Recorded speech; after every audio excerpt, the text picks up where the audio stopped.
kidding, guys. Bloodborne combat's great and absolutely flawless, and now I'm going to make a video about it.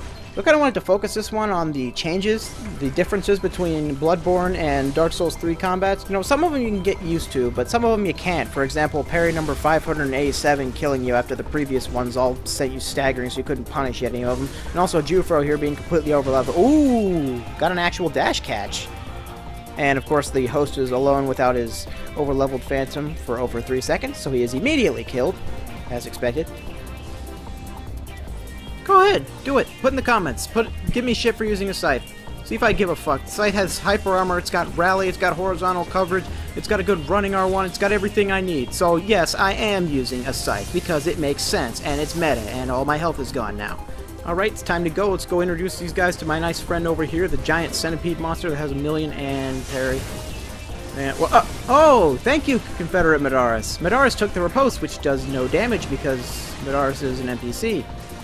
And for some reason, I'm still swinging at Medaris, even though he has... Oh, I know I'm swinging at him. I want to get my health back using Rally. But didn't I just take that damage from him? Anyways, they've already killed the centipede monster who has 10,000 health because reasons, I guess. Maybe lightning hurts him a lot.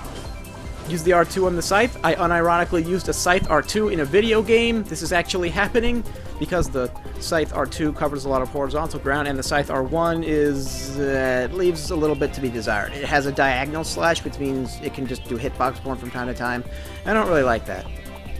Yeah, that miss there was a result of me getting greedy. I wanted to hit him with a fully charged R2, so I started charging early. What I should have done was charge late and do a regular R2 if they close the distance in time. You know, when it comes to damage in any Souls game, a regular R2 in the hand is better than a charged R2 in the foot. Ooh, everyone, I would like you to meet Yuri, the last scholar of the choir and my knight in shining armor, rushing in to rescue me when no other mobs could.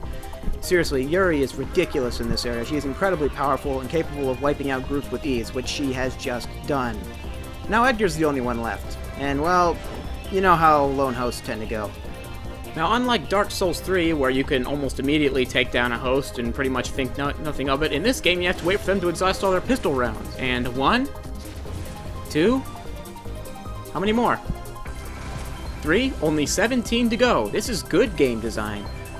Yeah, honestly, I can't tell you enough how much I dislike the gun system in Bloodborne, but, you know, it's just a reality you choose to deal with if you want to invade in this game. You just gotta think to yourself, well, this is bullshit, but whatever.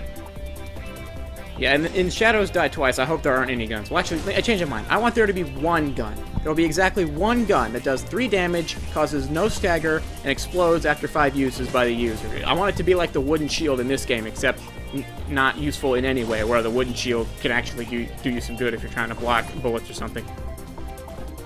Boom! I love the rolling attack on this thing. It's got huge distance, it does a ton of rally, it's just an incredibly useful attack, and it makes a neat shing sound because it's a sidearm weapon. I don't know if that means it does extra damage or gives them secret debuffs or something, but it sounds cool, and that's what's really important. Speaking of sounding cool, here's more gunshots.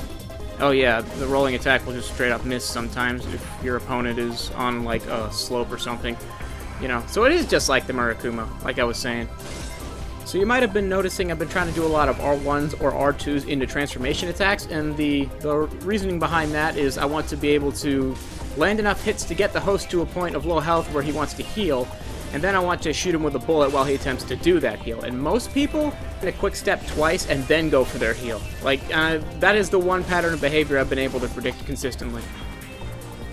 On the bright side, even if your bullet fails, it will still stun them and prevent them from getting their heal in. So, you know, utility all the way. They keep telling me that build a wall is racist and a waste of taxpayer dollars, but just look at these people. Like, these are the kind of people we're getting in from Lothric. It's all the same. They're all the same. They just keep shooting their guns and just shooting forever, and they never have to stop because the game just lets them do that. Oh wait, shit! These bullets are doing noticeable damage. I should probably take cover and maybe try not to get hit by all of them. No worries though, I can get to a pretty safe heal spot since they won't ever pressure me or do anything of that like. So what is this, attempt at a skeleton build? Please. You can't dash attack inside this thing, it's got a trillion rally and hyper armor. I'm going to win this trade forever. Especially considering that each successive R1 on a weapon in Bloodborne will do more damage than the last, so as her silly attempts to roll inside my weapon go on, my attacks grow even stronger, and hers stay the same. So I win the trade.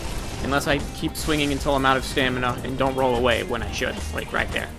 Alright, health is low. Let's get to some mobs and see if they'll try and chase me into the mobs. Of course not. Oh.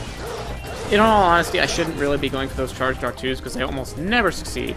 But it knocks them over if it lands, and I like that, and it makes me happy.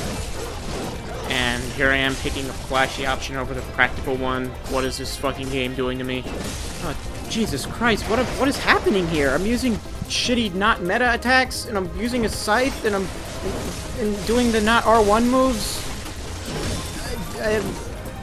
I'm gonna go see a doctor after this. I think the tumor I got from all that gun spamming permanently altered the structure of my brain. It's the only explanation. Now you can see me spamming the dash attack because it is incredibly useful against people who are just throwing R1 after R1 at you. And okay.